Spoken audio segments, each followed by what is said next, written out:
Welcome to today's edition of the Rush 24/7 podcast. Here we are back at it again, folks. It's so great to have you here. Always is, and we're happy to welcome Mr. Snerdley back, who was away at an NFL protest over the weekend. No, I'm just kidding. Just kidding. But we're here and we've got it ready to go. Locked and loaded, as they say. The telephone number is 800-282-2882. The email address, lrushbo@eibnet.us. A famous National Football League television person sent me an email. I share so much of your sentiment. So much of the enjoyment's been sucked out of it. Any chance this ever ends? That's the question, isn't it? Well, let me ask you this. When has anything, any issue, any idea, anything that the left wants to take over and use to advance its agenda, when have they ever left it? When have they ever decided, okay, we've done what we accomplished and we're moving on? Have they let go of the abortion issue? Have they let go of Trump? Have they ever decided it's okay to like Republicans? Look at how many years Washington Republicans and those who want to be Washington Republicans have been trying to buy appeasement and peace and love from the drive-by media and the Democrat Party. And has it ever worked? Well, yes, it has, but you have to do John McCain to make it work. You have to turn on your own party to make it work. That's the only way. And then it's not everlasting love. The minute you do a John McCain and start turning on your own party, but then return to your party to say seek the presidency or some other office, then they return to hating you and sliming you. When do they ever let go of something? They don't let go, folks. This is why I'm still sad. This note is right on the money. The enjoyment has been sucked out of this. I will admit that I tuned in for a quarter last night. I just wanted to see if I could watch an NFL game without all of this front and center in my mind. And I couldn't. Even if I had turned the sound down. The sound, the commentators, the play-by-play people, they constantly reference it, and there were flashback video highlights of the Cowboys' pregame technique of taking a knee in unison on the field and then rising for the national anthem in unity. And some people are saying, that's how you do it. That's how you do it. Fine, if that's how you do it, you're still doing it. And you're still sucking the lifeblood out of the game. For this fan. Anyway, so a game that I saw, the portion of the game I saw was exciting. It was, I think, tied 7-7 or 14-7. And the Arizona offensive line couldn't block anybody. Carson Palmer was getting beat up. He had open receivers, but couldn't have time to get the ball to him. But then there came a reminder, but I don't know. I turned it off. I just ran my little experiment. I really hope it ends, folks. I really do. I would love nothing more than for all this stuff to end and return to normalcy. But we're dealing with liberalism here, and we're dealing with the left, and that's just not how they operate. Everybody knows how much I love the NFL and how bigger than life it's always seemed to me, but it doesn't seem bigger than life. It seems like a tool now. It's become a tool.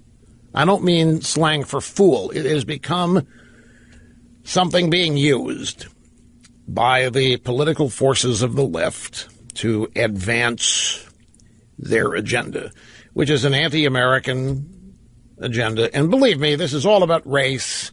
It's not about anything. It's not about equality. It's not about all these other bromides. It's all about race. The left has their hooks in it, And when that happens, it just never ends well. I'd like for this to be the first time. I'd like for this to be the first organization that effectively spit the left out, said, leave us alone. That isn't going to happen. I would love it if it did. I also think, I may be going out on a limb here. The New York Times has a story today saying that the close relationship between owners and players is going to be short-lived or short-lived. And they have their reasons why, and their reasons why are typically New York Times. Well, they're rich billionaires, and they really have nothing in common, and they're doing this all for show. They don't really mean it. That's not why I think they're fooling themselves. I think the NFL owners are fooling themselves if they think they can buy goodwill with the political forces pushing us. I'm not talking about the players. The players, they've been caught up in this, and they are every bit as they're not the leaders of this. I don't care what people think about Kaepernick. Where is he, by the way? They are the tools. They are the people being used to advance this, just like the bought and paid for protesters at a Black Lives Matter rally or a St. Louis, Missouri, Ferguson, Missouri rally or riot. I think the owners are fooling themselves if they believe that they can buy goodwill with the political forces on the left causing all of this, because they're going to remain who they are. They're going to remain white billionaires, just like David Koch. Remember, one of the wealthiest men in America gave $25 or $50 million to a New York hospital, and the Nurses Association and other unions demanded the hospital reject it because Koch didn't mean it. He was just trying to mask his genuine and true racism, and he was just trying to make sure people didn't see him that way. Well, that's how the left, that's how they deal with genuine good works and charitable efforts if they come from people that they consider to be their political enemies. It's just like I said, the Republicans can't buy love of the media. Republicans cannot. There's nothing they can do genuinely. The media is always going to reject them when it's in their advantages. They'll use them as much as they can, but they will kick them out of the club whenever it is necessary and useful. So I think it's going to be hard for the owners to actually buy this solidarity. But again, everything's being done here through the lens of the media, and the owners want these pictures of themselves taking a knee, linking with the players. And they think they're buying something with this, and I don't believe they are. Lou Holtz was on Fox today. He's the former coach at Notre Dame, the former coach at Arkansas, the former coach at South Carolina. Played golf with Lou Holtz at a charity tournament at Lake Tahoe, and flew back home with him. And he's a great guy. I love talking to him. He's a motivational expert. He's a history expert. And it was fun trading back and forth philosophies on things with him. He's just a great guy. He was on Fox and Friends today. Brian Kilmeade spoke to him. Coach, how do you feel about the president weighing in on all this stuff going on in the NFL? Let me make sure I understand this right. 200 NFL players making millions of dollars, takes a knee, disrespects the flag, and the president, the leader of this country, doesn't have the right to say, I think that's wrong. This is a workplace environment, and he has the right to fire people. He has the right to speak out his mind. This isn't about race. It's all about a philosophy. But you see, it is about race. That's the thing. It's all about race. The left wants it to be about race. That makes me sad, too, that we can't get past that. They're not going to let us get past that. We want to get past that. Look at all the effort that has been made to demonstrate that there's no racism. There is. You've got pockets, you've got individuals. But in terms of the way the country is now, we've moved beyond our original sin. But they don't want that perception. They want the perception, and I'm not talking about the players here. I'm talking about the leaders of this. They want the perception that this is still a backward country rooted in separatism and racism and inequality. And so they will not allow getting past this. And that makes me sad, too. And that's made me sad for a long, long time. And then to have to sit here and be part of the group that they blame for it. So anyway, Kilmeade said, Coach Holtz, if you're the NFL, how do you get out of this? There's nobody winning here. I would say to our football team, we will not use our football team for any personal cause. I feel the same thing about the NFL. This is about the ability to win. I wish that President Trump would put me in charge of getting the athletes to go into the inner city high school. You have 32 different cities. Go into the NFL and talk to the young people about making good choices. You're in the NFL because you made good choices, because you worked hard, developed your skills and talents, you didn't join a gang. It's all about making choices. There's thousands of words in the English vocabulary, and the most important word by far is choice. You're on that football team. I want to win, and you want to promote a cause. That's a problem because we have different objectives. That's why the coaches and the owners and everybody else sees this happening, and they know they can't win if everybody has a different objective for being on the team. Bingo. Bingo. Now, I'm reminded I have in my stack here a column by the estimable Walter Williams, a former guest host here at the EIB Network. And man, oh man, is it hard-hitting on the state of education for African Americans in this country. And let me just sum it up for you. I'm going to give you more details, but he says that the average college freshman African American, athlete or not, average, essentially has an 8th grade education. But they're not treated that way. They're treated as though they're 20, 21, 22 and presumed to be adults.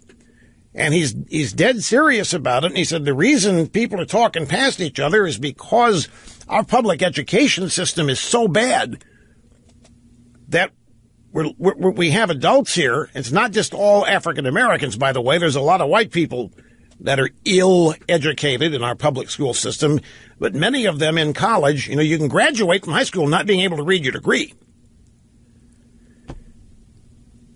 And the average education level we're talking about here is 8th grade, and he's an educator, and he's a professor himself. We'll get to that and the details. Meanwhile, President Trump ramped up his fight with the NFL today, calling on the league to ban players from kneeling in protest at games while the U.S. national anthem is being played. The president said the NFL has all sorts of rules and regulations. The only way out for them is to set a rule that you cannot kneel during the national anthem. This is a Twitter post. Representatives for the league and the players' union could not be reached immediately for comment. The story basically in the last hour or so, and it is a Reuters story. Selena Zito, who lives in Pittsburgh and has done amazing work going into the parts of states, Ohio, Pennsylvania, West Virginia, finding former blue-collar, white-collar, working-class people that always voted Democrat, who voted for Donald Trump this time. She found them during the campaign, and she predicted that Trump was going to win these states based on the work and the interviews that she had done with these people. She has stayed in touch with many of them. She continues to make visits back to these areas to take the temperature of these people as events have transpired in the country since Trump was elected and then inaugurated. She lives in Pittsburgh, and she set out to talk to some Steelers fans. Now, I lived in Pittsburgh during the 70s when the Steelers' Super Bowl dynasty was forming, and that was the time that the steel mills were closing. That was the time that the primary economic engine of Pittsburgh and the surrounding areas was dying. And I'm telling you, folks, and I learned this when I worked for the Kansas City Royals, particularly in non-major market cities. Pittsburgh's a big city, but it's not a major market. Kansas City, by major, I'm talking about top 10, top 8, something like that. I don't mean to be putting anybody down. The size here is important. was amazing to me to see. I wasn't a Steelers fan when I arrived in Pittsburgh. I wasn't particularly an NFL fan. I watched it, but I wasn't a fanatic. I mean, I really wasn't a sports fan. I was so into my career. I had just left home, and that consumed me. But it didn't take long. I got caught up in the Steelers, and to this day, I remain. The Pittsburgh Steelers are far and away the sports team with which I have any kind of fan type relationship. It has not abated.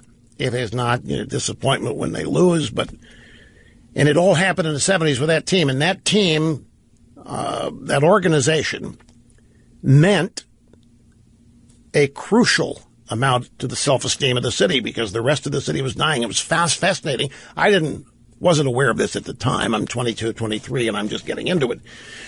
I'm older when I'm working for the Royals. Same situation there. When I worked for the Royals, they were winning every year and losing to the Yankees in the playoff, but they were winning the division and they were going to the playoffs. And they owned the town. The Kansas City Royals were they were glue. It united everybody in the city about something. And as in the marketing department, your purpose is to get more people to come to the games more often. You study this stuff and try to figure out how to reach them. And, I found myself saying things I'd never said before. The self-esteem of a city is tied to the performance of its team. And it was. But Pittsburgh, I'm living evidence here. I couldn't have cared less, and I got caught up in it. And it has not abated in Pittsburgh either until Sunday. Selena Zito found some Steeler fans. They're kind of like me. They're not mad. They're shocked. They can't believe the whole thing not coming out of the tunnel for the anthem. And then Alejandro Villanueva did. Now he's apologizing for doing it.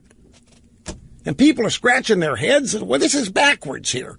He comes out, stands for the anthem, puts his hand over his heart, and apologizes to the team and the coach for showing them up. He thought there were going to be people closer to him. He didn't think he was going to be that exposed as the only guy that appeared to be standing for the anthem. Anyway, all of this is just nonsense. And none of it has anything to do with why you like the game. None of it has anything to do with why you want to watch the game. All it's doing is sucking the enjoyment out of it. For me, anyway. Hi, welcome back. Rush Limbaugh here. Yes, we're moving on to other things today, folks. Do not. Oh, there's Brian nodding his head. You're ready to move on out of this? See, Pete, this is exactly the point. But I've got some. Everybody wants to move off of this. This is not what people want to talk about when they talk about the NFL. But there are a couple things, folks. You know me. I need to say a couple things about this so that they get said. And then we're going to move on. I have that great piece from yesterday by Kurt Schlichter. What really has become of the conservative movement in America. And he's exactly right. And it's one of those pieces that, yeah, it's exactly what I think, but you've never said it yourself. Anyway, Steelers and these other teams like Jerry Jones are all talking about team unity, wanting to maintain team unity. But they do not understand how left-wing politics works. Left-wing politics is not about unity. I don't care what they say, that's not what it's about. And it's not about equality. I'll explain. Hi, welcome back. Great to have you. Rush Limbaugh, the cutting edge of societal evolution. Left-wing politics works by dividing people. Left-wing politics is not about unifying. The Democrat Party is not about unifying people, and all you have to do is listen to watch what they do. They all talk about unity. All of this NFL stuff about unity. Hear the word. Everybody's banning the word about unity. They were unified last. Unity between who here? Who are we trying to create unity with? Who are they trying to create unity with? This isn't about unity. What are we trying to unify around here? The NFL players are protesting, echoing Kaepernick. They're protesting the anthem. They're taking a knee. They're not, whatever. What is it? Are they protesting Trump now? Are they protesting the flag? Are they protesting police brutality? Take your pick. What is the unity? They want unity of opposition to that with which they disagree. They don't want unity with people they disagree with. They want unified opposition. They're not trying to cross any bridge here or cross any aisle and unify with people, and particularly Trump. And this is where I don't think the NFL owners have a clue what this is all about. They're all spouting unity. Now, they would love to have unity with their teams, of course, but I think they're scared. They've got a decision to make. Do they unify with their players or unify with their fans? To me, that's the seminal choice here. And they're scared to death of losing their players. They're scared to death of player walkouts, sit-ins, or what have you. They're more afraid of that than they're afraid of you leaving because they think you're going to come back. They think this is just temporary. It's a blip, and that you're going to come back because you always have, and you'll come back, and it'll be like it used to be with a couple of adjustments. That's what they think. But they think if they lose the players, then it's over. But the left is not seeking unity with anybody. You see unity on college campus? You see a conservative comes out to speak? You see their attempt of the leftist opposition to unify with them? No, they bring the cops out and they beat them up. They now advocate violence against people who are simply uttering words they disagree with. So the people in this don't even know what unity is. And they don't understand that liberal politics works specifically by dividing people. Liberal politics succeeds and advances as people are divided, as chaos is created. Obama was an expert at it. Obama was the most divisive president we've ever had. And all of this stuff, by the way, began when Obama was president, not with Trump. Kaepernick took the knee when Obama was president. All the police brutality and all this stuff that had them all ticked off happened when Obama was president. First African-American president. Supposed to end all of this, right? Didn't end any of it, did it? In fact, got worse, didn't it? Why did it get worse? I thought it was going to end. I thought people were finally going to see that we'd elected an African-American president, and that'd be an exclamation point to the idea that we're not a racist nation. Didn't work, did it? It got even more divided in America. And then they came along and divided people on gender and then sexual orientation and then sexual preference, and they keep dividing people.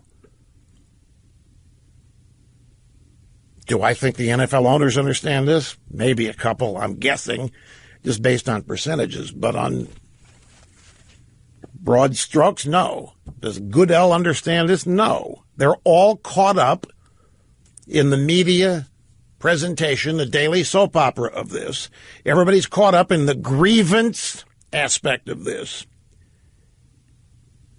And they're all making the calculation that what they must say and do, and what they are saying and doing, is because that's where most of the country is. And that's where they're wrong. Most of the country's not with Black Lives Matter. Most of the country's not with the new Black Panther Party. Most of the country's not with Occupy Wall Street, and right now most of people not with the Democrat Party.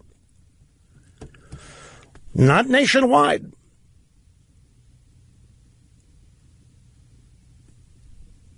Disunity, chaos, division, dividing people and putting them into categories, ethnic identities, ethnic politics. All of this is the current political philosophy of the American left. There is no unity at all unless you cave and join them. Not only do they strive for disunity, they revel in pitting groups against each other to further the chaos. They are reveling in what is happening now in the NFL, and it's why it makes me sad. They are reveling in this division. And football has always been a respite from all of that.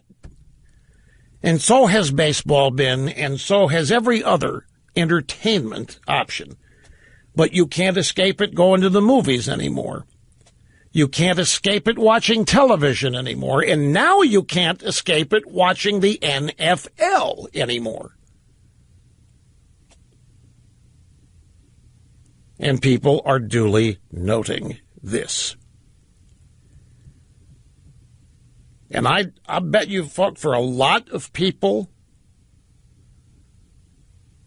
this is an eye-opening thing. A lot of people are apolitical. They avoid politics anyway because they don't like it. But now it is infecting and infesting the National Football League. And it's not good. It used to be, take a look at the example I gave of the Steelers in Pittsburgh in the 70s. You might scoff, but I'm telling you this is true. Back then, with the primary economic engine of Pittsburgh dying, the steel mills closing and related industries closing, the Steelers, the players, typified blue-collar, hard work, no excuses, tough, hard-hitting, and the players were considered by the fans to just be one of them. There wasn't any difference other than the players could do something the fans couldn't. But in terms of the kind of people, the fans of the Pittsburgh Steelers in the 70s thought those players were Pittsburghers, and they were them. Yeah, they made a little bit more money, but they were the same people. That's not the case in professional football today. The players and the fans are not, the fans especially, do not consider themselves.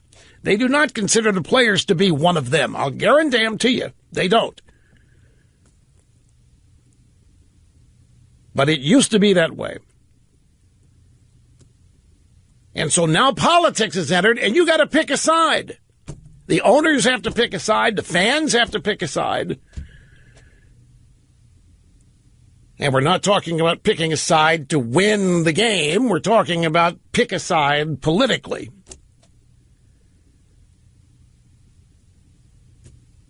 Do you support Kaepernick? Do you think the owners are shafting Kaepernick by not hiring? Do you think the owners are a bunch of white racists? Or do you stand with Black Lives Matter and Colin Kaepernick and whatever else is behind these protests of the flag? The Steelers, I said yesterday, Coach Tomlin, I knew exactly what he was doing by trying to keep that team off the field. He wanted them to avoid having to make the choice in public, to either kneel or stand. He wanted to avoid the politics of it. Admirable. Wanted to not be part of it, didn't want his players thrust into it, but he found out, didn't he? It doesn't work that way because the left will not let you avoid it. Alejandro Villanueva went to Ben Roethlisberger and said, could I stand with the captains as we go out? Could I be at the front so that in the tunnel so that I could be seen? He wanted to do the thing that's right when the anthem is playing. Captains of the teams lead the teams out. Alejandro Villanueva is not a captain. He asked Roethlisberger, the quarterback, could I stand with you guys? He said, yeah, of course. Well, Villanueva happened to be a little too far out in the tunnel while the rest of the team was invisibly just behind him in the tunnel. He was exposed. He's now apologizing for letting his coach down. He's now apologizing for letting his teammates down. He's the guy that did the right thing. And he's apologizing for letting his brothers down, his teammates. We hear these guys talk about we're in this, we're brothers. We got each other's backs. They didn't have Alejandro Villanueva's back Sunday. And now he feels bad that he didn't have theirs. This is not what all of this is supposed to be. This is exactly what it looks like when the disease, the cancer of liberalism, infects and corrupts an institution. So those of you on hold on the phones, I need you to be patient. We're having a problem here with a call screener computer, at least the display here in the studio. We'll get that rectified, get back to you ASAP, I promise. This will be a great opportunity to delve into the Walter Williams column that I referred to earlier. It's got nothing to do with the NFL. I mean, that's not why he wrote it. It comes from way back on September 20th, about a week ago. And the title of his column, where did this run? The link is so tiny, I can't. Looks like Daily Signal. The black family is struggling, and it's not because of slavery. Now, Walter Williams, a former guest host here, he's a brilliant guy, very conservative individual. Let me give you a couple pull quotes. And by the way, none of this is new information. We've talked about it before over the years. None of this is new. We've known about the problems with single-parent families, single motherhood. We've known about this. And it's independent of race. We've known about this for decades. But it's one of these things nobody will stand up and talk about because it's racist. It's bigoted. It's intolerant. It doesn't exhibit understanding of the new definition of family in America, you see. But we allow it to continue. And now we celebrate. We celebrate single motherhood and young single mothers, and we praise them. They become dependent on the state. They become loyal Democrat voters, and we create these new ways of defining family and call it growth. You know, we call it maturity and so forth. Couple pull quotes. In 1960, just 22% of black children were raised in single-parent families. 1960. 50 years later, more than 70% of black children are raised in single-parent families. So we've gone from 22% to 70% in 50 years. Here's the question Walter Williams asks.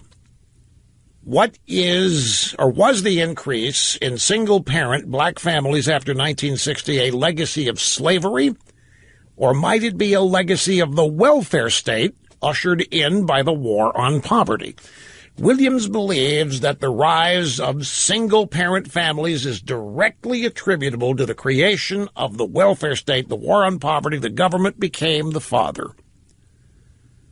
The government assumed the financial obligations of the father, meaning the father need not hang around. So I say you've heard all of this, but you don't dare say it even today, unless you want to be accused of division, disunity, and inequality and racism and all the others.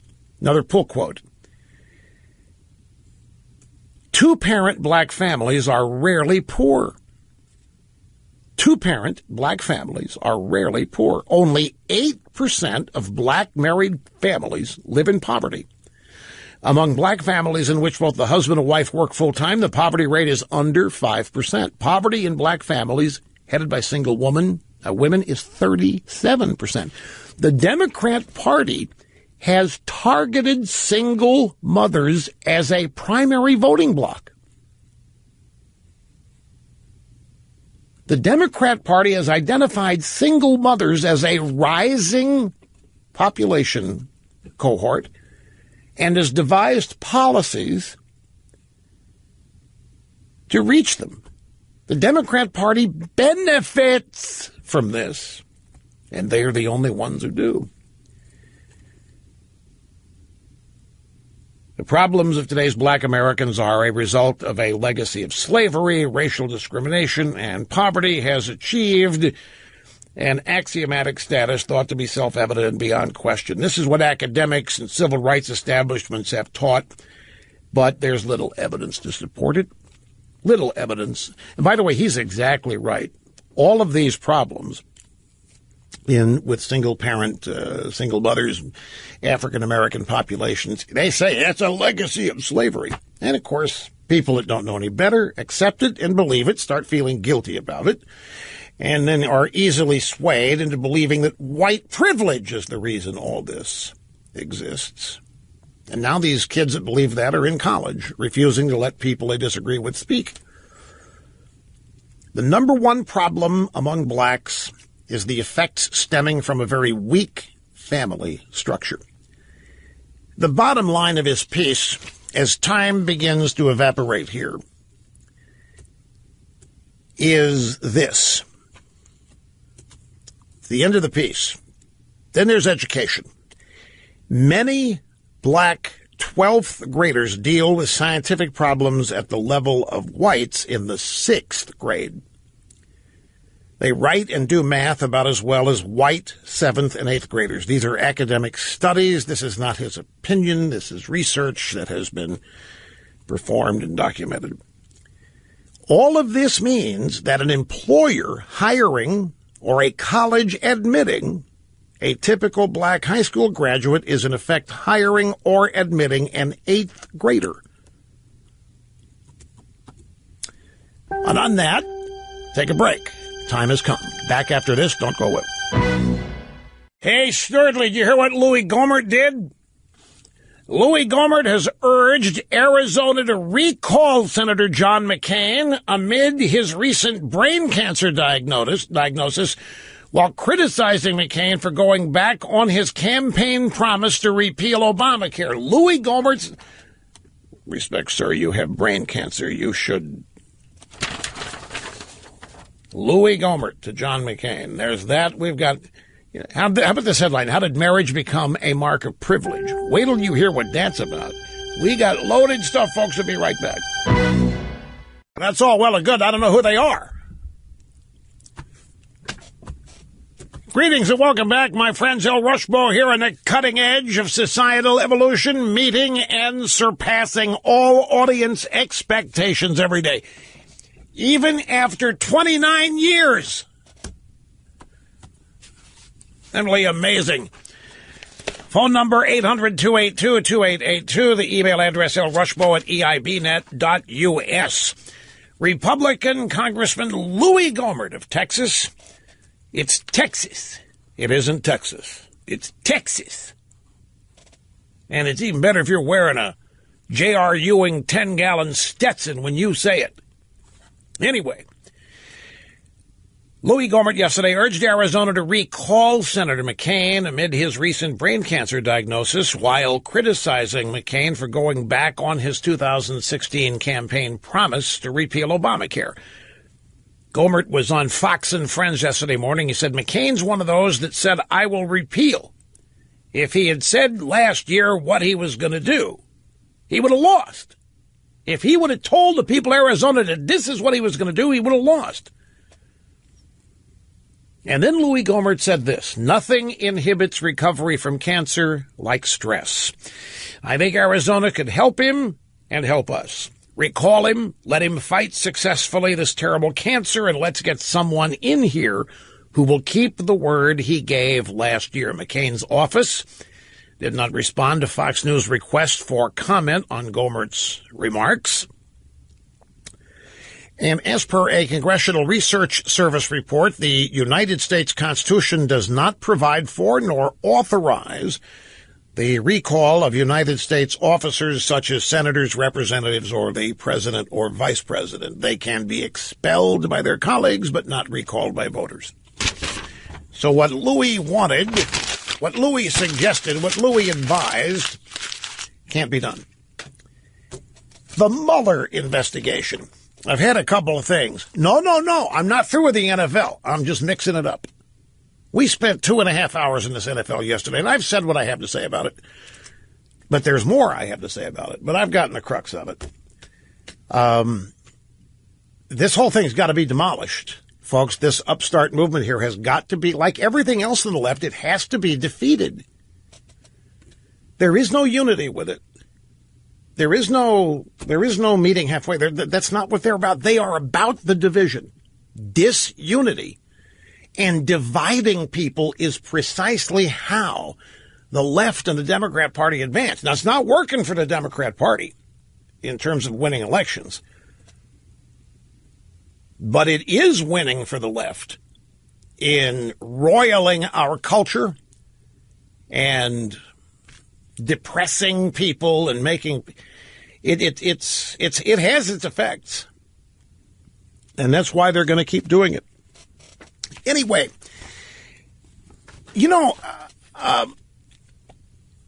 the Mueller investigation, there are a lot of things about this that are being whispered but not being said. Let me say something. I was in a chat with a buddy last night who's very upset about this NFL. He thinks Trump ought to be doing totally different things. This NFL thing is a waste of time. The guy said to me, is this what Trump wants to be known for when this is all over? Look at the time he's wasting. Now, this guy cares only about tax cuts. The only way he thinks in the rest of his life he's ever going to have any more money in his pocket. He can't earn anymore. He's maxed out in what he does. The only way, and it's a philosophical thing, too. He doesn't think the government deserves this much money from him or the rest of us. And you wouldn't either if you saw a list of every tax you pay, local, city, state, federal. If you saw a list, your phone bill, your cable bill, if you saw a genuine list of the taxes you pay, you'd revolt. This guy knows, and he's fed up. And he supported Trump because he believed Trump on the wall and Obamacare and tax cuts. And he thought tax cuts should have been the first thing. And now he's watching the Republicans say they can't repeal Obamacare and they may not get their tax cuts. And now the top marginal rate may not go down below 35. It's at 39.6. And this guy is, I wouldn't call him despondent, but and he's not ready to cut Trump loose. He's just frustrated. He thinks there's all kinds of stuff Trump could be doing. I wrote back, I said, what Trump is, this is our culture, man. We are losing our culture. We are losing the cohesiveness that made this country great. We are losing the American, distinct, unique American culture and identity. To me, it is issue number one. All the rest of this stuff pales if we lose this. He wrote back, I said, really? I said, yes, that's exactly. This cultural rot is the number one problem I think we've got. And precisely because nobody's talking about it. Everybody's trying to make peace with it. We're being lied to by the left about their objectives, unity, equality. That's the last things that they're for. And so he said, well, you know what this Mueller thing is? Trump's going to get impeached soon. That's what this Mueller thing's all about. And if he doesn't get something serious done, he's not going to have a legacy to speak of. And that's when I said, I'm not sure I agree with you on that either.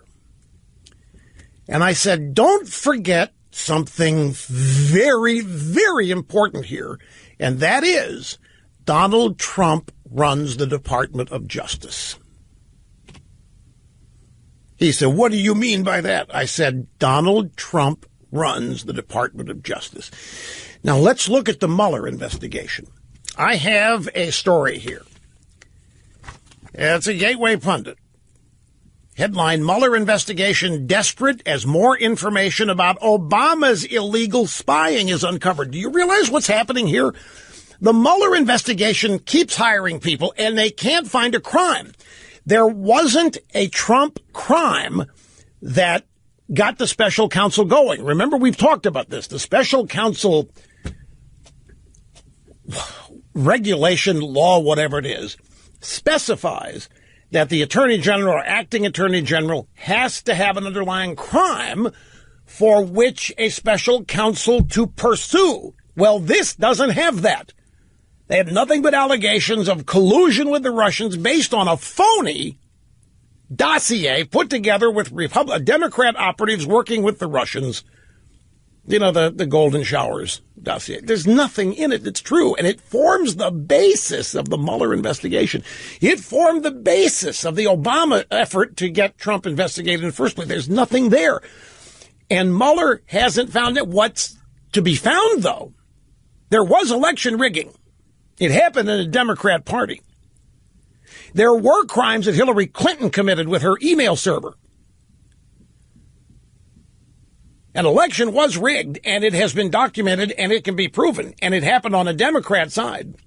And it happened with Debbie Blabbermouth Schultz and Hillary Clinton. Now, my point here is that I wouldn't be surprised if the Mueller investigation is discovering some of this stuff, and they're frustrated. This is not what they want to find.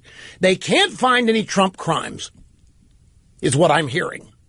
They continue to search in vain for a Trump crime. There's another. Let me see. New York Magazine, this is from our old buddies at Newsbusters. Did New York Magazine admit the Mueller investigation's a fishing expedition?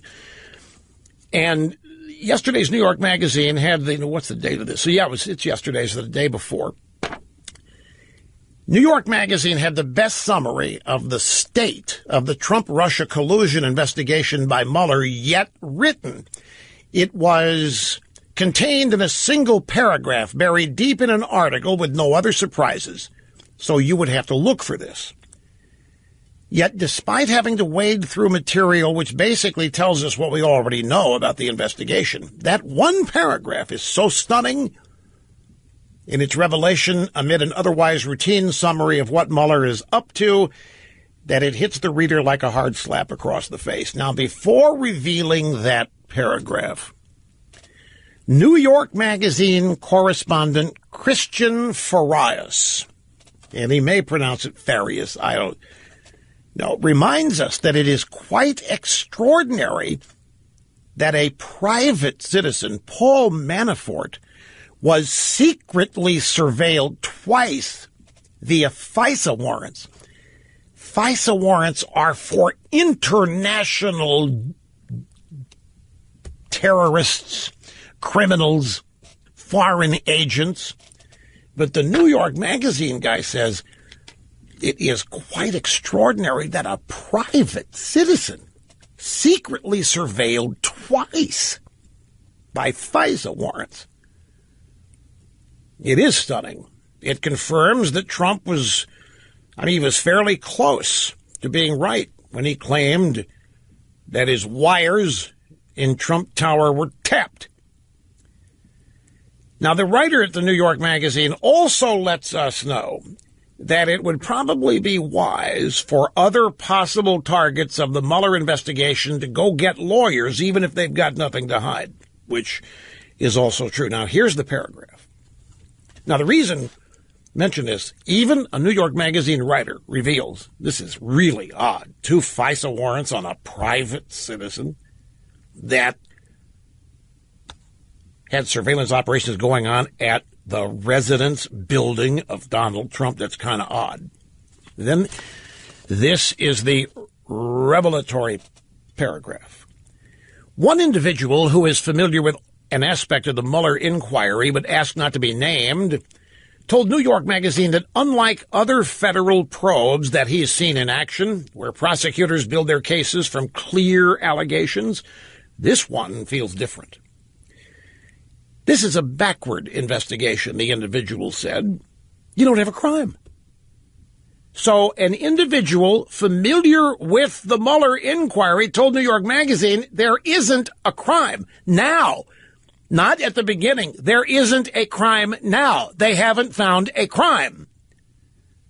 He continued, this is a backward investigation. You don't have a crime. You're searching. And so you're not really sure exactly what you're searching for. So you start asking around and you see what comes up. And you start creating a paradigm and you see what else comes up. And you figure out at some point whether or not there's a crime. That paragraph did stand out to me when I read this whole piece. There is no crime even now. But they have to be the Mueller people. And I know they're all Hillary and Obama people. Don't misunderstand here. But as deep as they're digging, they have to have uncovered some stuff on the Democrat side.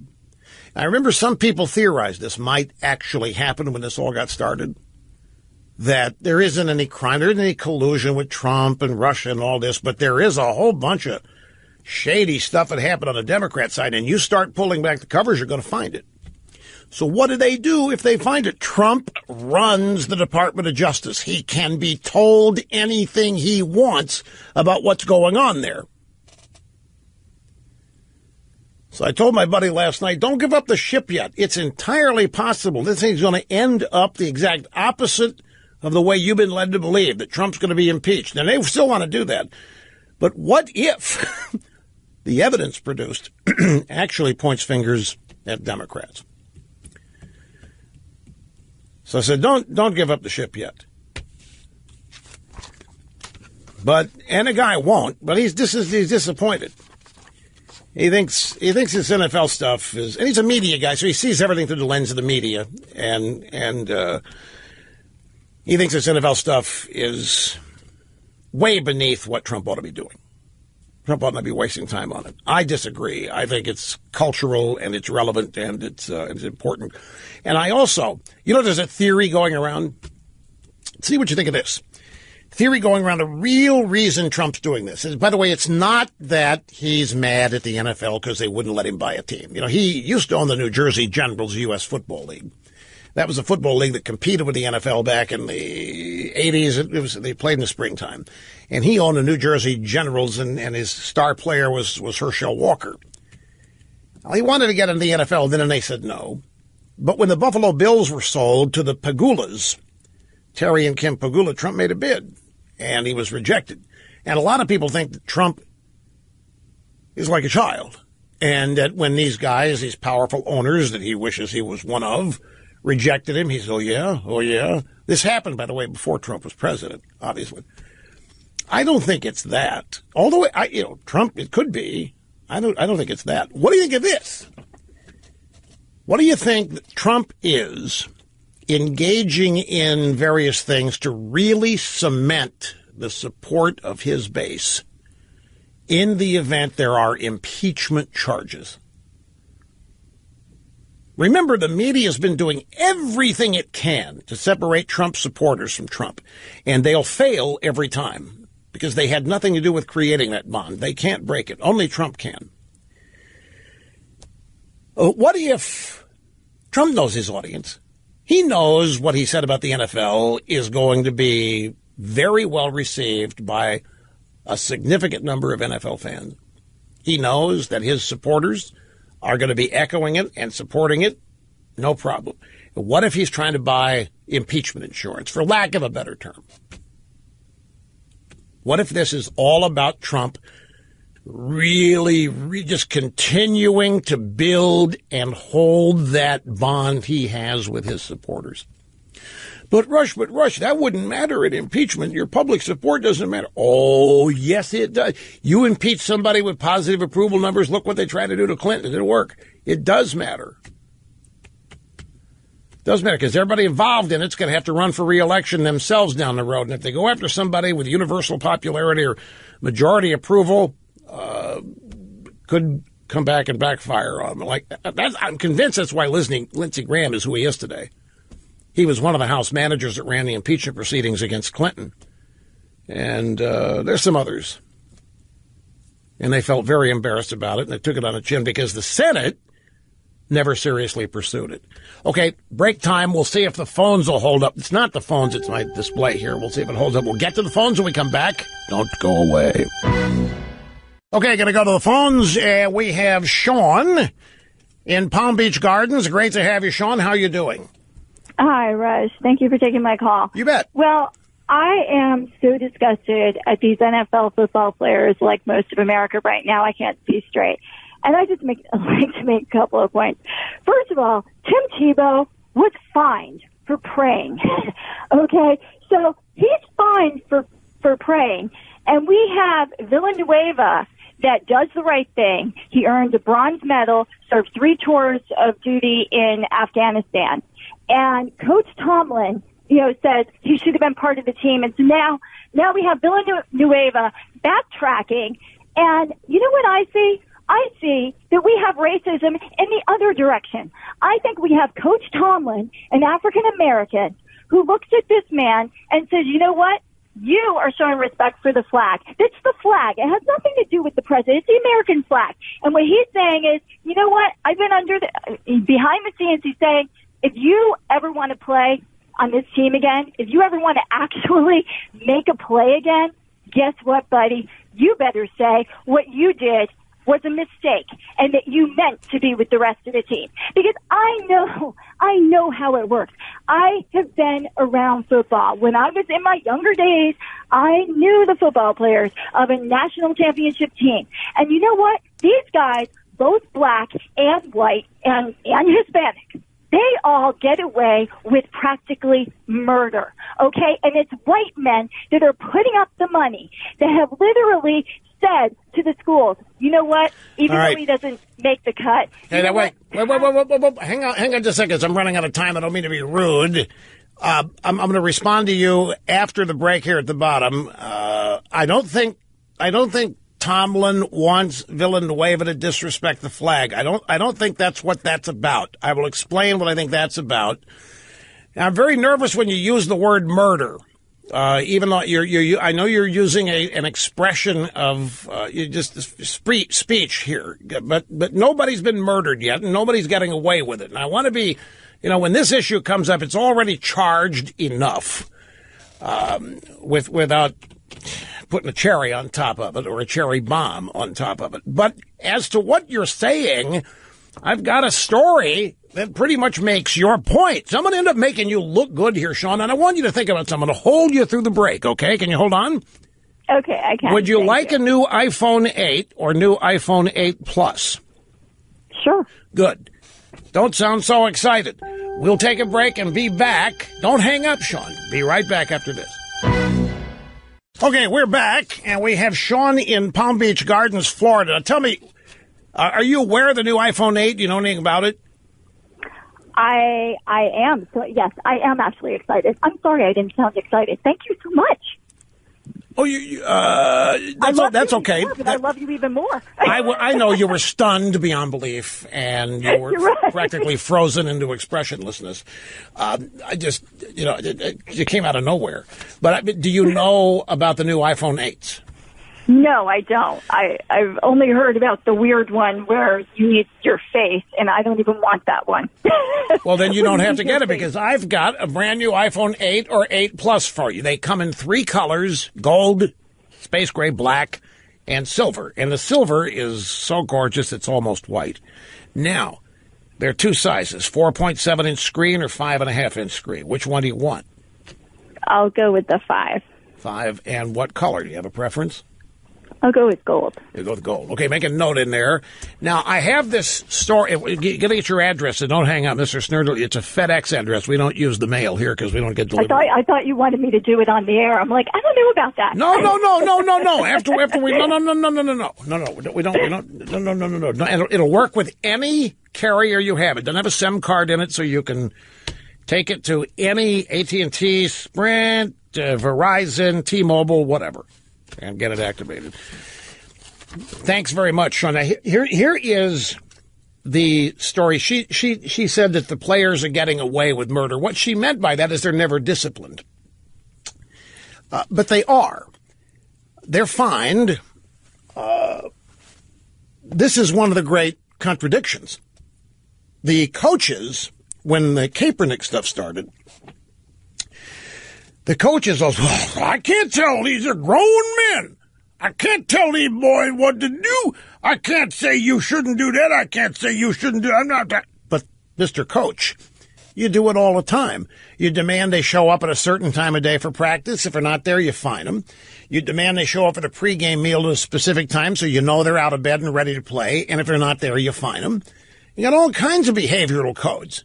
There's a dress code for when the team travels on some teams. There's all kinds of ways you tell them what they can and can't do. But when it comes to this, well, I can't tell these boys that. Mr. Limbaugh, I can't tell these. And then the league fines them. The league fines them for having too much fun after a touchdown.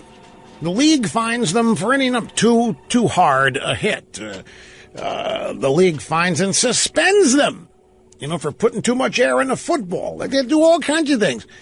And yet, we can't control these boys. We can't say, but they do all the time. Now, there's a story here in the New York Daily News. Mr. Snerdley, he's getting the address from the super excited Sean in Palm Beach Gardens. Have you heard about the controversy with Odell Beckham Jr.? You obviously haven't. Well, the New York Giants played the Philadelphia Eagles on Sunday, and Beckham had a great game, had some spectacular catches. And after one of them, he pretended to be a dog and hiked his leg as though he were urinating in the end zone at Lincoln Financial Field. Yeah, it's been done. Randy Moss, when with the Vikings, he scored a touchdown in Green Bay and acted as though he were defecating on the goalpost. Remember what Walter Williams said, we're dealing with 8th grade mentality education level here. Okay, so, ladies and gentlemen, Odell Beckham, he's in the last year of his contract with the New York Giants. He's demanding a 5-year, $100 million contract with $50 million guaranteed. And the Giants are determining whether or not they should pay it. And they didn't re-up him last year because they wanted to see if he would exhibit more maturity this year before committing that kind of money. So the New York Daily News, one of the two tabloids, has this story. Giants have a tough decision to make with Odell Beckham Jr. showing no signs of maturing. The owners of the Giants better give it a lot of thought before they pee away $100 million on Odell Beckham Jr. That's the lead. The writer here says, and his name is not mentioned, it didn't print out, but the writer says, I hate to be so crass, but after Beckham's disgraceful walking and peeing like a dog end zone act Sunday in Philadelphia, exactly what'll he do next? And what are the Giants buying if they give Beckham a 5-year, $100 million contract with $50 million of it guaranteed? They get an incredibly talented, unstoppable game changer, maybe the best offensive player in team history. By the way, the Giants are 0-3 with, despite Beckham's talents. The New York Giants are 0-3. So they get an incredibly talented, unstoppable game changer, perhaps the best offensive player in team history, the most explosive force in the game today, but also, says the New York Daily News, they get a high-maintenance, volatile diva with a flair for turning everything around him into unnecessary drama, who also damages the team with his me-first solo acts, and then makes no apologies or promises that he won't do it again. $100 million for that, really? The owners of the Giants have not commented on Beckham's embarrassing behavior on Sunday, cannot be happy with his latest act of immaturity. It has to be humiliating for the organization that prides itself on being so classy to have to answer questions of why its best player is making believe he's urinating on the field in Philadelphia. Well, take the elements of this story. What do you have? You have super-duper player, maybe the best offensive wide receiver at the moment in the NFL, genuinely a game changer, but the team on which he plays is 0-3. His contract is coming up, and you don't want to lose the guy. After all, winning games is what you, and drawing people, pay the money to sit there, watch the games, watch them on TV, whatever. You need stars. Nobody denies that. But they got a guy that has repeatedly exhibited behavior way below the number of years of his age. And it's going to cost them $100 million with $50 million of it guaranteed. And once he's got the money, there's no stopping him. Whatever he does, you got to live with. This is not unique to the New York Giants, folks. This has been part and parcel of professional sports. The people that are able to do it are so few and so rare that it's been tolerated. You know the bad boys that have played all these different sports, and you know they're tolerated. They're tolerated way beyond the level they would be in any other line of work. And Beckham Jr. is going to get his money from the Giants. But look, nowhere else in America do you get money like this and do things like that. Nowhere else. And this is the kind of, and now you're not going to stand for the flag, and you're going to do whatever that is going to participate and drive some fans away from the game. This is what she meant when she said the caller they get away with murder. She didn't mean murder, and that's why I had to step in there because, you know, it's already charged enough without adding Besides, it may happen someday. You just never know. But it hasn't yet.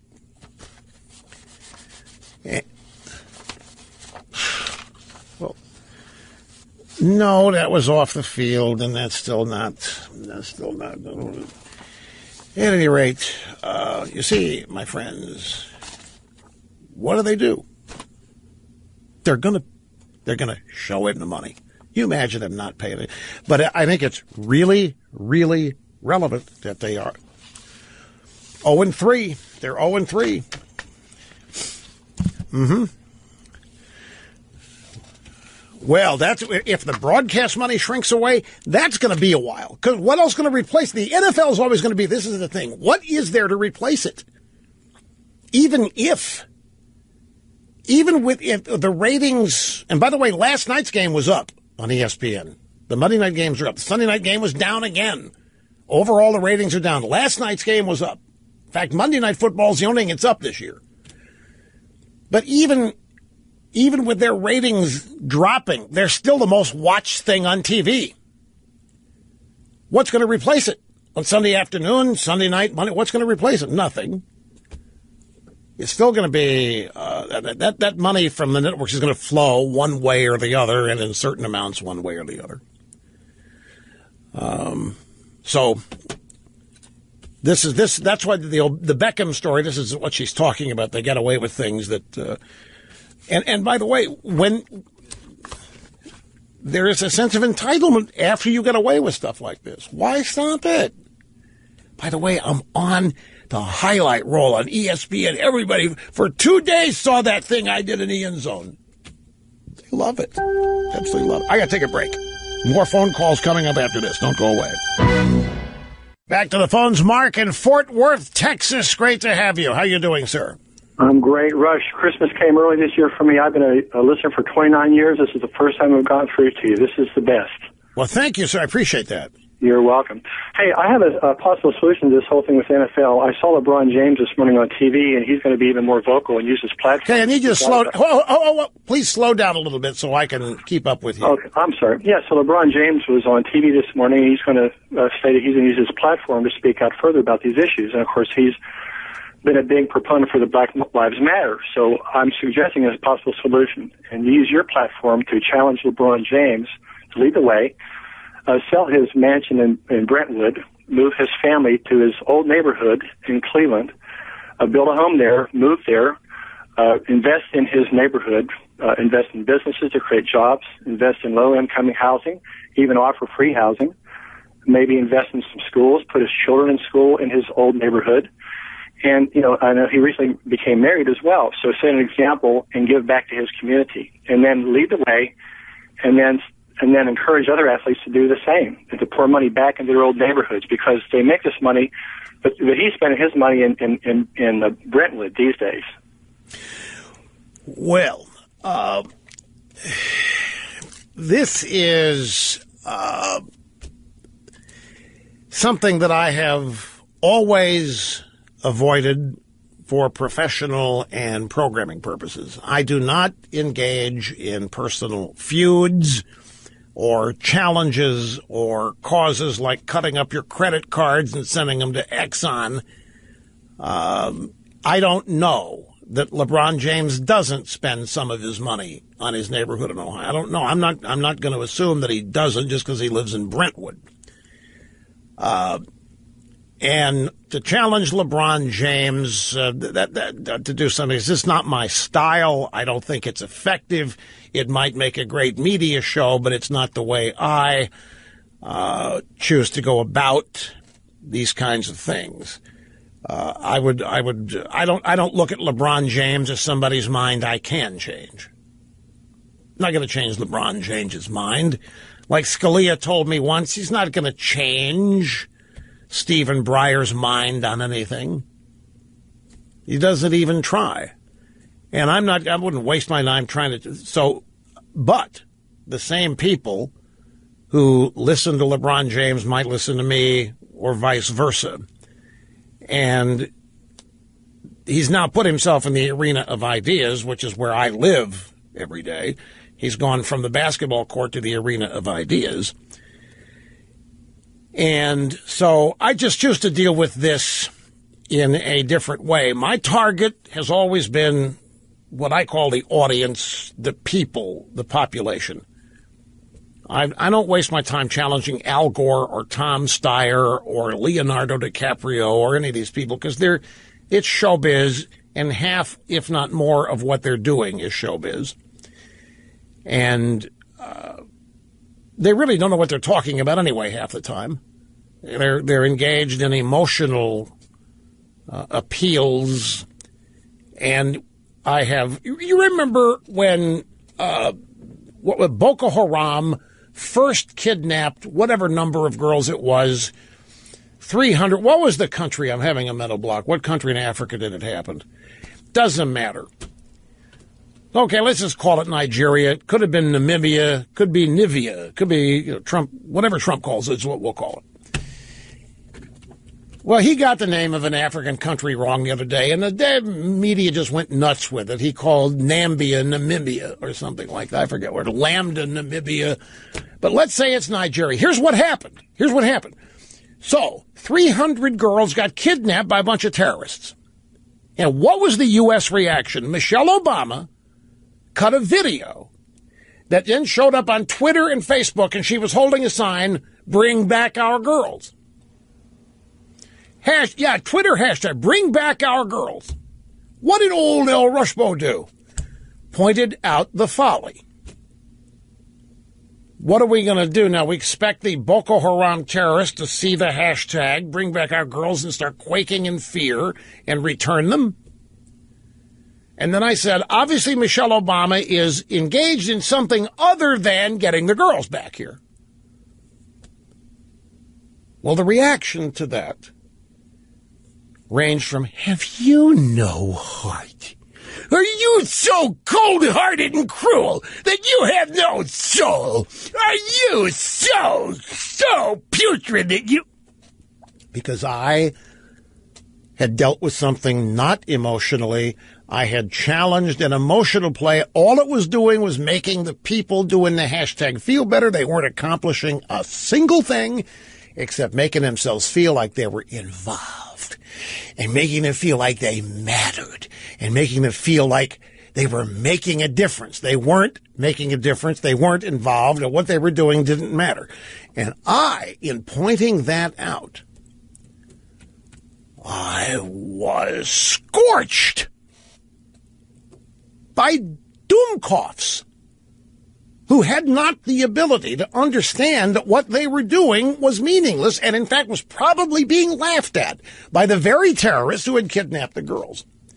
And so that's what's a long answer here, Mark, but that's why I don't engage these people doing emotional things, because it's a total waste of time.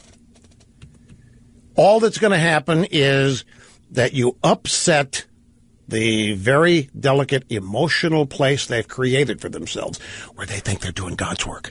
They think they're doing the Lord's work. They think they're mattering. They think they're making a difference. And I come along and point out that a hashtag is probably about as effective as not saying anything, and they can't handle it. And I became public enemy number one for about 5 days, maybe 5 hours. Which didn't bother me, don't miss it, but it doesn't accomplish anything except a media show. And I just have never rolled that way. It was Gary Myers who wrote the New York Daily News piece that I quoted. And Gary Myers,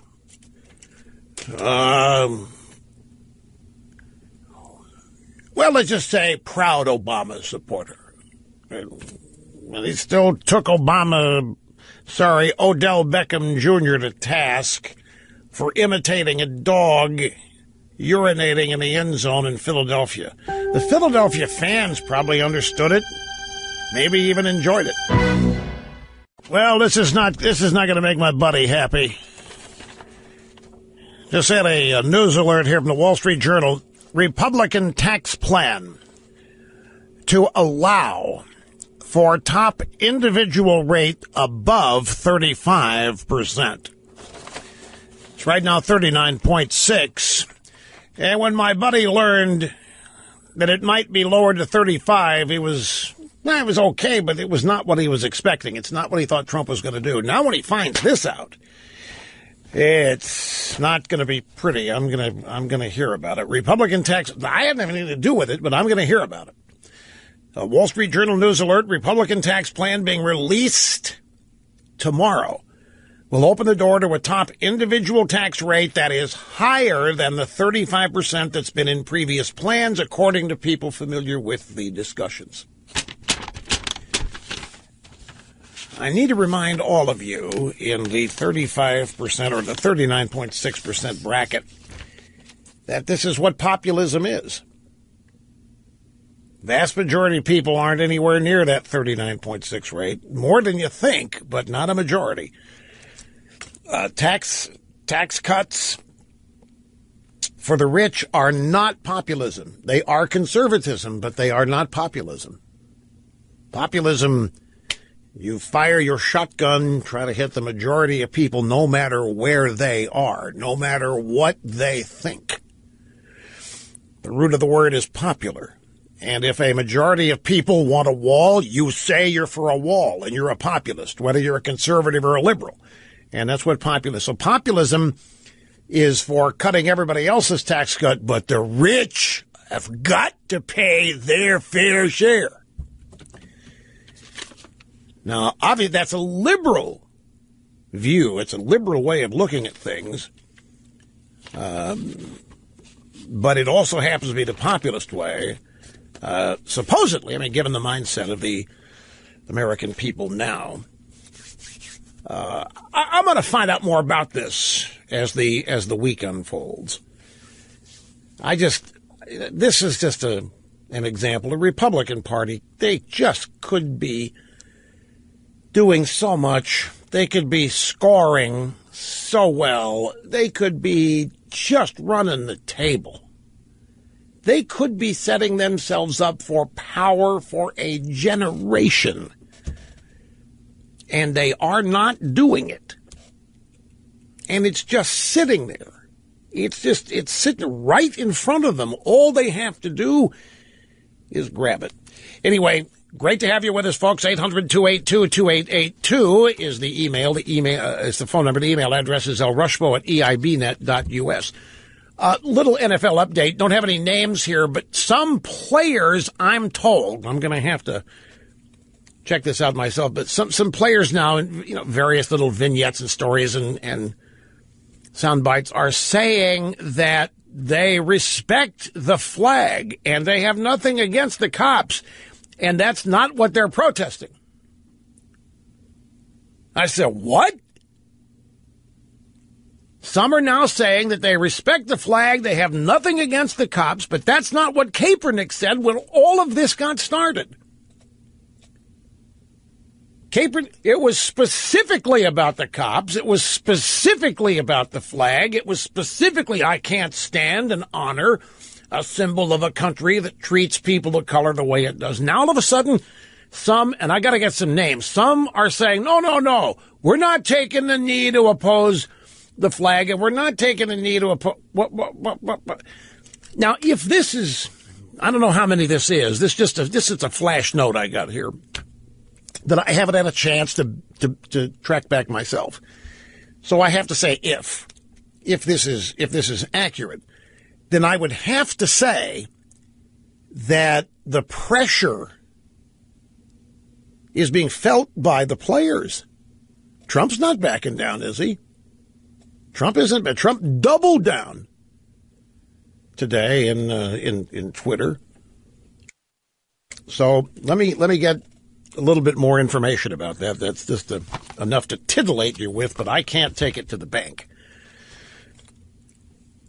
In the meantime, I have this piece that I had yesterday, and I intended to get to it, but the NFL topic took up the vast bulk of the content portion of the program yesterday.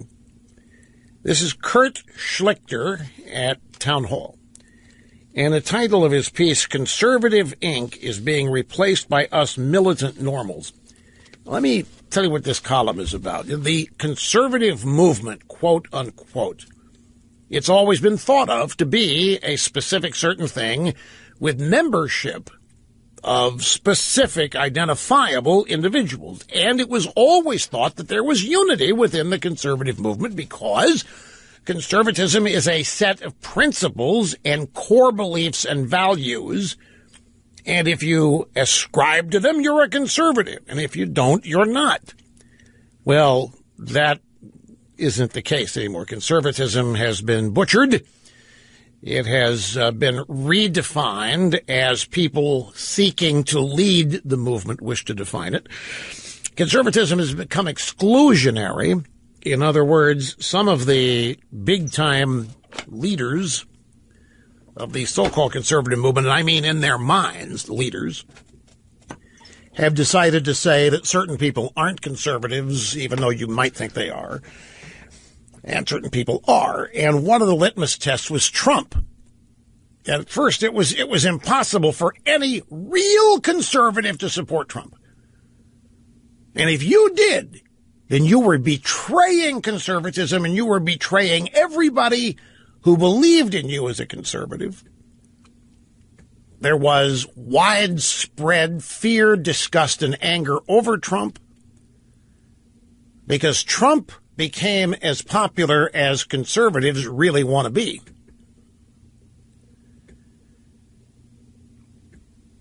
Conservatives, I think, would love to have the kind of popularity Trump had during the campaign, but they haven't had.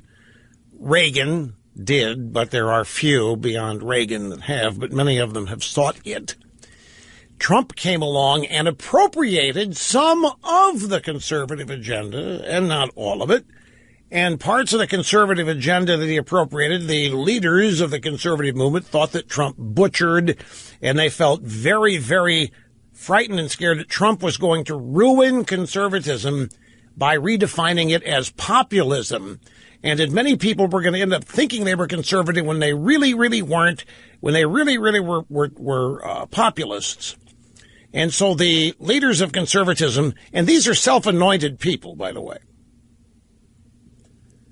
They publish magazines, they run blogs, they run websites. Many of them are media-related. Many of them live off donors, a very conservative thing to do. But nevertheless, they are self-appointed, and they were sitting there deciding who was and wasn't and isn't a conservative. So Mr. Schlichter comes along here and breaks this down and unpacks it for us. Conservative Inc. is being replaced by us, militant normals. I'll give you a pull quote here. This is the kind of thing, if I were going to highlight this to send to somebody, I'd have to highlight the whole thing.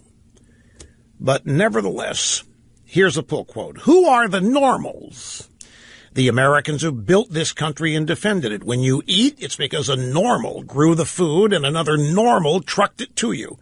When you aren't murdered in the street or don't speak German, it's because a normal with a gun made those things not happen. We normals do not want to rule over others. We don't obsess about how you live your life, but also we don't want to be compelled to signal our approval or pick up the tab.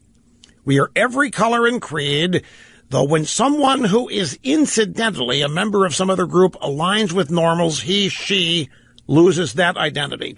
The left drums normals who are black out of its definition of black, just as normal women get drummed out of womanhood and normal gays get drummed out of gayhood. In a way, the left is making e pluribus unum a reality again. To choose to be normal is to choose to reject silly identity group identification and unite. Instead of saying normal Americans, you can just say we're Americans. Now note that while leftists rail against the term normal, Mr. Schlichter says when I use that term on Twitter, the reactions are always delightful because they know. You know what I mean when I say normal American, don't you? Many of you in this audience consider yourselves normal Americans. And you know that because you're normal, you're under assault. Because not everybody is normal. There's some oddballs out there. There's some freaks and kooks. And you know who they are? They know who they are. But they don't want to be considered freaks and kooks. So they attack you so that you can't be normal. And you can't say there's a normal. We're a melting pot. we are a diverse, giant melting pot of all kinds of different things, and there is no normal. And youth who think they're normal are going to be attacked. And that is part and parcel of what's going on. Militant normalcy is the result of normal people roused to anger and refusing to be pushed around anymore.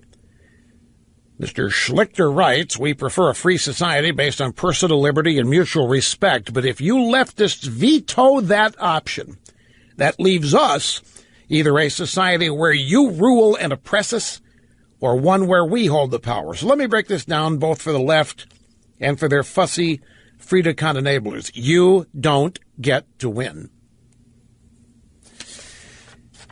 Those are pull quotes. Here's the beginning. I guess now we're not supposed to be fighting culture wars anymore. Man, it's so hard to keep up with these ever-changing new rules. I'm old enough to remember way back to 2016 before Trump got nominated, and I could have sworn that Conservative Inc., the conservative movement run by the conservative elitists, I could have sworn that Conservative Inc. was gung-ho for the whole culture war thing. But then Trump came along and actually started to fight it, taking on the big, soft target that is the spoiled, semi-literate athletes who like to rub their contempt for the flag we love in our faces. Now we suddenly discover that fighting back is uncouth. And it's just not done. Fighting back is so messy. But Conservative Inc., oh yeah, they were all for fighting the culture war on the page, in the think tank, from the podium. But don't really do it. Don't actually go out there and actually fight the culture war against the left. That's so messy. I would have thought from all those cruise panels about how our crumbling culture is slouching toward Babylon and the need to resist the liberal onslaught that maybe we ought to actually resist the liberal onslaught. But see, that was my mistake, writes Mr. Schlichter. I took it seriously when Conservative Inc. promised to fight the leftist blitzkrieg against normal Americans. But it was all a scam. It was all a lie. It was a pose for us rubes. The true cons, true conservatives, didn't really mean it. And there's a lot of that non-meaning it going on in the GOP right now. Exhibit A, John McCain, ran ads touting how he was leading the way in opposing Obamacare, only to give it aid and comfort when somebody in the White House would actually sign its repeal. McCain is the guy the establishment designated to lose to Barack Obama in 2008, and McCain was up to the task. But in retrospect, because McCain's inevitable presidential betrayal of conservatives by breaking his word then and treating Republican voters like he treated his first wife would have done exponentially more damage to conservatism than Trump ever could. Did you follow that? Just checking. Because that's quite a hard-hitting statement. That McCain and his betrayal of conservatism is so routine and profound that had he ever been president, he would have done more damage to conservatism than Trump could ever hope to. We move on. It's so good to know that despite his wonderful, close, awesome friend humiliating him while lying to Arizona's voters, Lindsey Graham is still the Blue Falcons' buddy. No hard feelings. And then there used to be a thing called conservatism, and I knew it pretty well since I was part of it for about 30 years. But conservatism changed, becoming less about principles and more about money-grubbing, navel-gazing, and intellectual onanism. Do you know what onanism is? It's masturbation. You might want to pronounce it onanism. You might want to pronounce it onanism. I guess onanism makes the point. So now that you know what the word means, let me reread the sentence, okay? But conservatism changed, becoming less about principles and more about money-grubbing, navel-gazing, and intellectual masturbation. actual Republican voters, actual normal Americans, well, they became kind of beside the point in the tumbler-clinking world of the John Boehner cons and to the corporate-friendly compassion cons who put the interests of everyone else ahead of the GOP voters who voted the establishment in. Conservatism forgot about the real world conservatives that we expected to line up behind us. While we were talking about free trade, we were ignoring that GOP voter who fought in Fallujah, came home, got a job building air conditioners, raised a family, that one day watched the video of the oh-so-sorry CEO who looked a lot like Mitt Romney, because a lot of these guys look like Romney, sadly informed his beloved employees their jobs are getting shipped to Okaka. And our response to the 58-year-old Republican voter who asked us how he was going to keep paying his mortgage and his kid in college, pretty much, well, that's how free enterprise works. Read some Milton Friedman. Go learn something.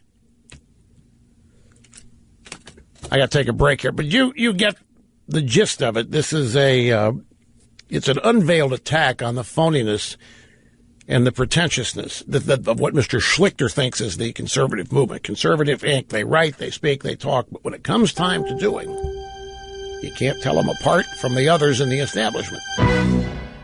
Limited time here. Let me stick with this.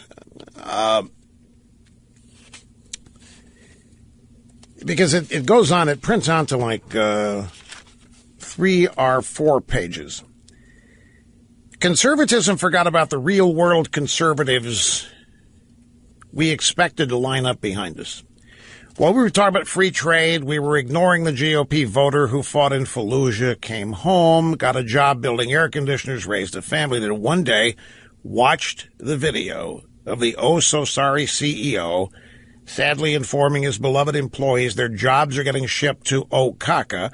And our response to that 58-year-old Republican voter who asked us how he was going to keep paying his mortgage was, well, that's how free enterprise works. Read some Milton Friedman. Go read some theory. Go read some philosophy. That's how it works. Schlichter writes, it's not a response. Not for a political party that requires people to actually vote for it. That's an abdication. But what did Conservative Inc. care? Priorities. There's this new tapas place in Georgetown everybody's talking about. The other night, my buddy from the Liberty Freedom Eagle Institute for Liberty, Freedom, and Eagle saw Lawrence O'Donnell there getting hammered. His point here is that the conservative movement, for lack of a better term, has actually become an intellectual enterprise, an intellectual exercise that does not engage in any warrior-like activity to change anything, does not actually ever see the battlefield, just comments on it approvingly or disapprovingly of other conservatives, and is largely unhelpful. Mr. Schlichter feels betrayed by them, and that's the point of his piece. Explains why these people now vote Trump and not for conservative GOP. Okay, back to this observation I made moments ago that there appears to be some walking back of things in the NFL. The two examples are Ben Roethlisberger, the quarterback of the Steelers, and the coach of the Seattle Seahawks, and that would be Pete Carroll. Now, I knew about Roethlisberger. Roethlisberger wrote on his personal website that he didn't sleep Sunday night. Did you hear about this, Dawn? Dawn's a big Steelers, but after Sunday, she's abandoned him. She's not even reading about him. Roethlisberger wrote that he couldn't sleep Sunday night, not because they lost to the Chicago Bears, but because they didn't go out for the anthem. The team voted on it, so he went with the team. Oh, there's a player for the Tennessee Titans. Last name is Becker. Oh, his wife is Jessie James Becker. She's an actress, song stylist, whatever. She has written that he was tricked by other members of the team, not told the truth about not going out for the anthem. He would have gone out if left up to, but he was told that the whole team was staying in, and he was tricked into staying in. I haven't had a chance to read her whole post. There are some people backtracking now about this. Now, Roethlisberger said it was not a protest of the flag or the anthem. He said, I personally don't believe the anthem's ever the time to take or make any type of protest. For me and many others on my team and around the league, it's a tribute to those who commit to serve and protect our country, current and past, especially the ones that made the ultimate sacrifice, those who were killed. Now, in the Steelers' case, the coach held him in because he didn't want the team to have to make a choice, is what he said. He said he needed to protect his players, which they're the ones doing this. But he said he didn't want them to make a choice. He didn't want half of them kneeling and half of them standing. He said, you're just not going out. And Roethlisberger wrote that was a mistake. He thought it was bad. He wanted to go out there and he wanted to stand. And that then leads us to Villanueva, Alejandro Villanueva, nicknamed Al. He 3 tours Afghanistan, decorated special forces. Not a captain. He went to the team. He went to Roethlisberger. He said, look, can I stand at the front of the team with you captains at the tunnel so that I can, I want to stand for the anthem. And they said, sure, of course. Well, he went beyond where the rest of the team was. He was the only one. The Steelers were there. You just couldn't see them because they were 10, 15 yards back in the darkness of the tunnel. Villanueva was the only Steeler seen, and he's now apologizing for doing the right thing because he feels he let his team down. He feels he embarrassed his coach because the coach wanted total unity, not on the field during the anthem. And he said he didn't intend to be so far out of the tunnel he could be seen. We've got the sound bites. I'll get to them here in just a second. Then we move on to Seattle Seahawks coach Pete Carroll. I don't think it's been so directed at just the flag or just law enforcement or other thoughts. That's not at all what the players are expressing. They're expressing the freedom of speech and expression. They have a lot to say, and they're skilled at what they want to say and what they stand for. Well, now that's just, forgive me, I know Pete Carroll is, but that's just gibberish. Let me go through this again. I don't think it's been so directed at just the flag or law. It most certainly what's got all this started. That's exactly the guy who started this, Kaepernick. That's exactly why he did it. The left has taken this over, folks. And I'm telling you, half these guys out there doing this don't even know why they're doing it. They're doing it for unity with their brothers and so forth, but half of them don't even know why. The other half do, but they're some are being misled. It is about law enforcement. It is about hands up, don't shoot. Don't doubt me. It is about police brutality. It is about prison overpopulation. That's the message that they're protesting. And here comes the coach of the Seahawks saying, no. They're just expressing themselves. They're expressing the freedom of speech and expression. And they have a lot to say, and they're skilled at what they want to say and what they stand for. I know what he's trying to do. Is it harsh to call that gibberish? It's gibberish. But the point is, there's some people walking this back now. And they're walking it back for reasons that I explained to everybody yesterday. You cannot have a business that openly, with gusto and eagerness, protests the United States of America and grow that business. You just can't do it. It won't grow. And the left doesn't want football to grow. The left wants to inflict great damage on football. They don't want to wipe it out because it's a cash cow that they can then run shakedown scams on. They don't want to wipe it out. But they do want to take the patriotism out of it.